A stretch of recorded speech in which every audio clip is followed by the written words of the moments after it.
Hello everyone, I hope you are well. I want to today discuss and explain how the paper 3 on the 25 mark essay will work. It is the most technically difficult part of all of the exam, all of the 3 papers. Perhaps not technically difficult, but in terms of technique, it's the most difficult. But with the right strategy and the right way of going about it, particularly with our reduced specification for 2022, I think we've got a real opportunity to be able to predict some of the questions that they're going to set and get a really nice structured answer. This booklet will be coming out to you in electronic and physical format soon, and this video again will just complement what you've got in the booklet for this year. So what is a paper 3 essay? Well, a paper 3 essay involves using the same structure and the same format as a normal essay in either micro or macro. You have your definitions at the beginning. You're going to have your 2 diagrams that we always do in the plan. You're going to have your point 1 eval, you have your point 2 eval, and you may have a point 3. I'm going to put a question mark next to that. I don't know if you're going to have time, and I'll talk about why you may not have time, but you're definitely going to need to have a judgment at the end. Okay, the only difference with this essay is the point 1 must be micro. This first diagram here needs to be micro. Point 2 needs to be macro. That diagram therefore needs to be macro, and point 3 would be macro if you do it. The majority of these questions will be macro focused questions. Now, you can get micro focused questions too, and I can see that could come up from our specification down here. For example, elasticities and externalities are the obvious ones that could be coming up there. But it's much more likely to be macro. Now, if it is macro, your challenge then, and the theme of this video, is how do I get from a macro question a micro point?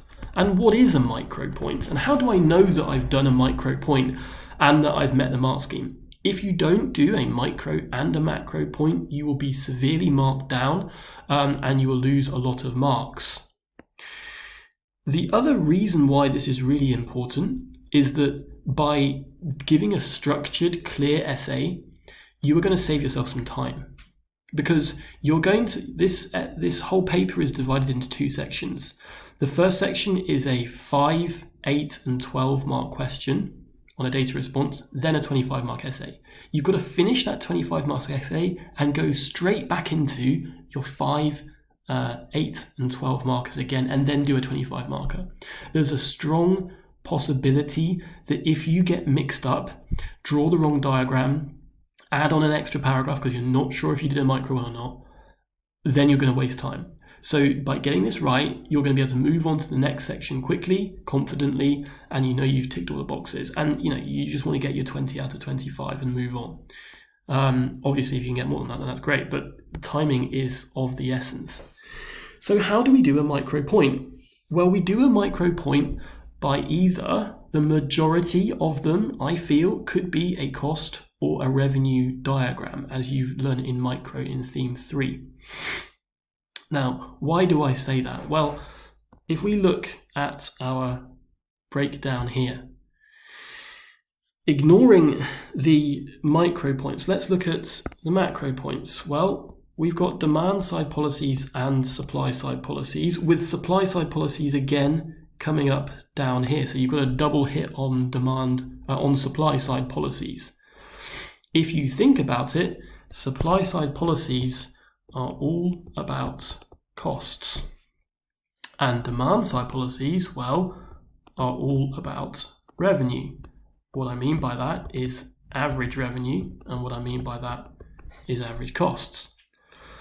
That gets us an awful long way, because in one very simple move, I think we've created the first point to the majority of the questions that we could get based on this syllabus. Now, we've still got other bits and pieces. We've got the labour market here, which is, to me, looking like a 25 marker. But again, remember, you can always do a demand and supply and labour diagram for a micro point, but also the wage rate. If you really get stuck, the wage rate is an average cost as well. So you can get all of these into either cost and revenue diagrams. Now, let's have a little bit of a look in more detail of what that means. Well, if we go back into supply and demand side policies, it's particularly the supply side policies I'm interested in. Supply side policies from year one. Policies to increase incentives. Well, they're often tax policies. They make workers work harder often. So you may be reducing income tax in, for example, the higher bands and making people work harder to get their promotions. If that's the case, then people work harder, and as a result, the quantity will rise. Okay? And given that your costs are simply your total costs divided by Q, if you make Q go up, your average cost is going to be pulled down.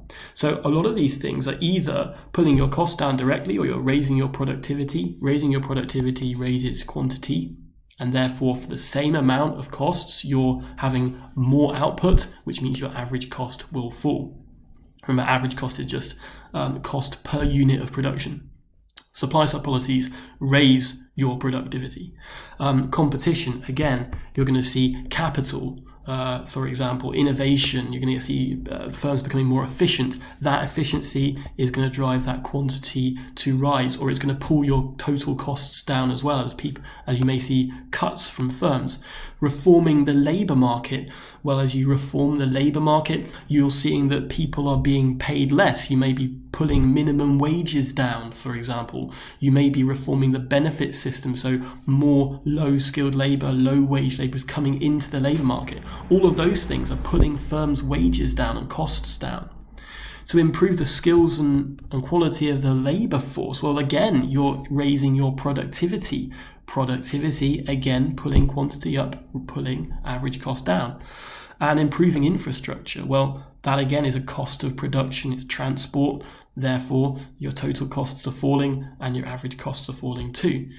Now, if you wanted to then you can see my point by this, that, well, look, you see that coming up again in development, with the development of human capital. You see it with infrastructure here. You see it with possibly microfinance schemes if you have lower interest rates.